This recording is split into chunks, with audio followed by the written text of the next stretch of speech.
am Rosalind Yukich. I am so glad that you're here with me today. Today I am joining in on a collaboration with a bunch of homeschool moms. And so a bunch of us are joining with Abby from Rooted in Rest and Jessica from the Waldock Way. And today we are talking about how we make math fun in our homeschool. And I am so excited about this because this is something that I love to do with my kids. I have to say, for some really odd reason, my husband and I, who are not good in math at all, somehow gave birth to two kids who seem to do really well with math. And so math is something that we do a lot in our house. Even though they seem to really excel in that, I still like to make it a lot of fun for them. And because there are just so many fun ways to do math without just sitting down with a math book and doing math problems. And so I was really excited to join in on this collaboration. And so before we get into this, just be sure in the description below, be sure to visit the two hosts, Abby from Rooted in Rest and Jessica from the Waldock Way. And I will also paste a link to the playlist where you can check out a whole bunch of other videos like this. And why would you want to do that? Well, mainly because everyone has their own way of making math fun. There are so many ways that you can find to make homeschooling fun. And so borrowing from a whole bunch of different moms who have different perspectives on things, it just really tends to give you bright ideas that you never had before. So, okay, let's get into it. We use Yatzee in our homeschool. We are in our third year of homeschooling, and I have used Yatzee from the very beginning. My children absolutely love it. I love that they tackle one concept at a time. Instead of throwing in a bunch of concepts at different points throughout the year, they tackle one thing and they get that under their belt, and then they move on to the next thing. And that seems to work really well with my boys' personalities. Plus, they love the manipulatives, and they just love watching Mr. Demi. They really enjoy him. He has, you know, great humor, and so they enjoy watching those videos every day. And so that's the math that we use. That in and of itself actually is a lot of fun. And I enjoy watching my kids watch the videos and then just seeing the light go on in their eyes. Not only that, I am actually learning math concepts for the first time in my life that I never grasped before. So that's a little advertisement for Yatzee. I'm not an affiliate. I'm not trying to sell anything. It's just something that works for us. In addition to that, I do a lot of games. So I have a lot of these at my seat math games.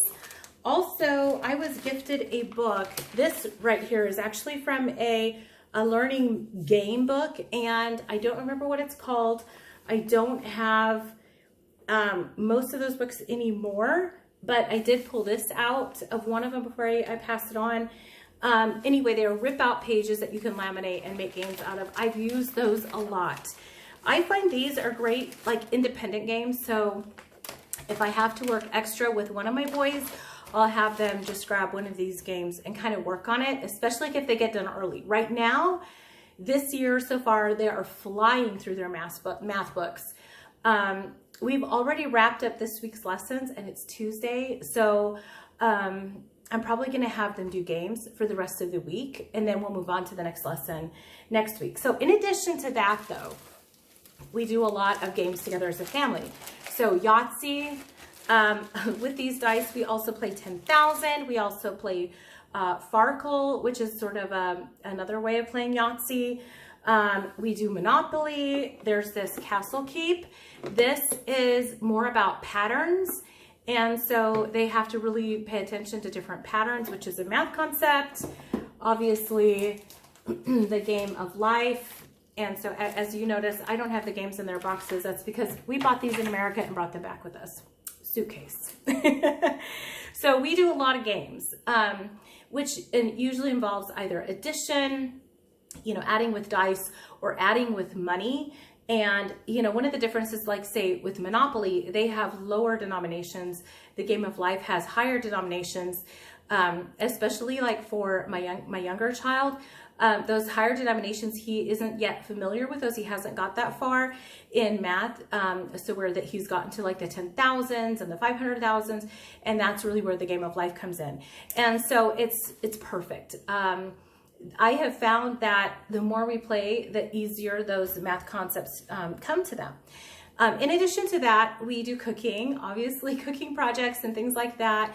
And there we're getting into fractions. My oldest son is in fractions this year, and so that helps a lot. But even my younger son is getting, he is getting an introduction to fractions, which is great because it's sort of going to introduce him a little bit and kind of warm him up to it before he gets there.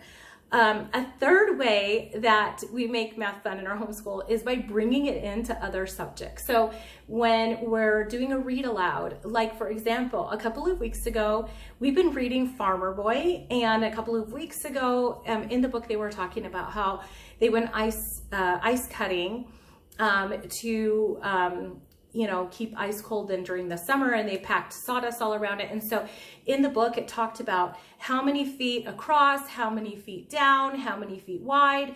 And so I took my measuring tape and we measured all the way down our hall, and then we measured the depth and the width so that they could get a visual concept for how big the blocks of ice were. I've done this with history. I've done this with science when we're talking about how long snakes can be, how big alligators can get, and things like that. My kids know I'm always running to grab the measuring tape so that we can measure off, so they get a visual concept for what that is, and they help me with that. So you know, now we're being able to talk about, because, you know, we are in the European Union, and so, you know, here it's on the metric system, and so then we can talk about, you know, how many feet are in a meter. And so now we're also doing even more math, converting, you know, over to the metric system so that they can see, you know, what that, you know, looks like. And so that's the third way we do it. The fourth way that I make math fun is sometimes I just have my kids do their math on the blackboard or on the whiteboard. And that just sort of changes things up a little bit. So it's not always worksheets on, you know, in their book.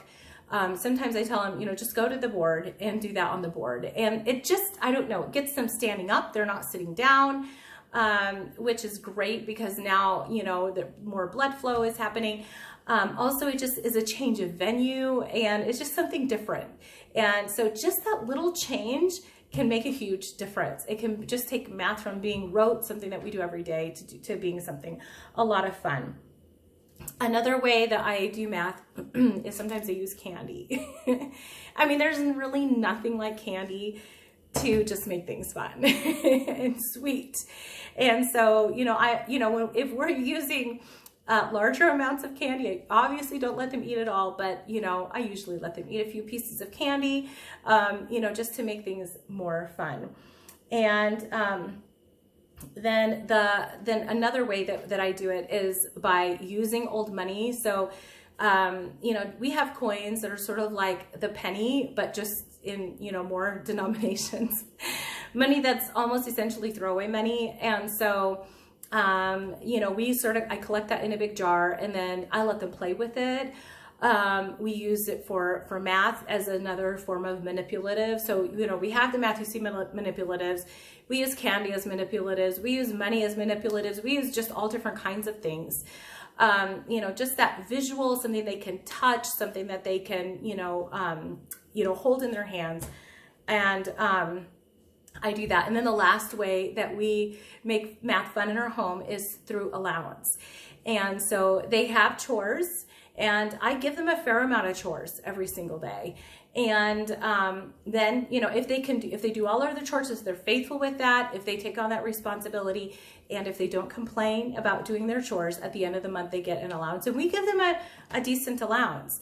And so then they get that, you know, actual money, and they know where to keep it safe, and they regularly count it. And then at some point we go to the store and they can pick out something that they want, and they look at the price, and then they have to see, you know, do I have that amount of money? If I get that, how much money am I going to have left over? Can I get something else? And then of course there's always the question, do I want to get something else now, or do I want to save that for later? And so, you know, these are just fun ways, you know, by just not just using, you know, math and the given math manipulatives that come with our math curriculum, but also by adding in games, and by adding in, you know, actual measuring when we're doing other subjects, bringing math into that subject in a way that is a sneaky way that they don't really realize.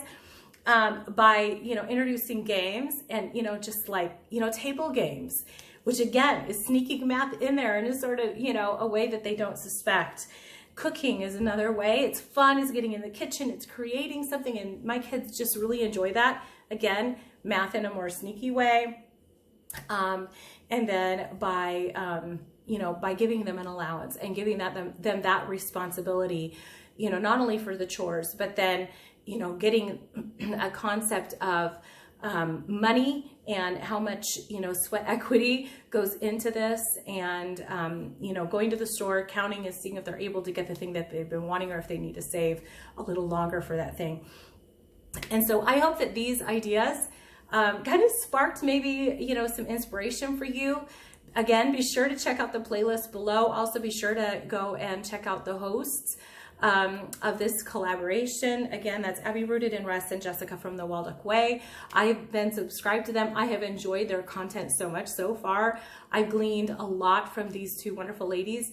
Also, I have visited other playlists in other collabs that these two ladies have hosted, and I have enjoyed so much getting to know other homeschool moms in this way. So I encourage you, check out that playlist, because I know that you are going to find other wonderful homeschool moms to follow, other homeschool moms that just sort of give you creative ideas for making homeschooling a lot more fun. If you liked this video, be sure to give a thumbs up and subscribe. Click that bell for notifications, because I do upload here several times a week, and I know you're not going to want to miss this video. So I'll see you back in the next video. Bye-bye.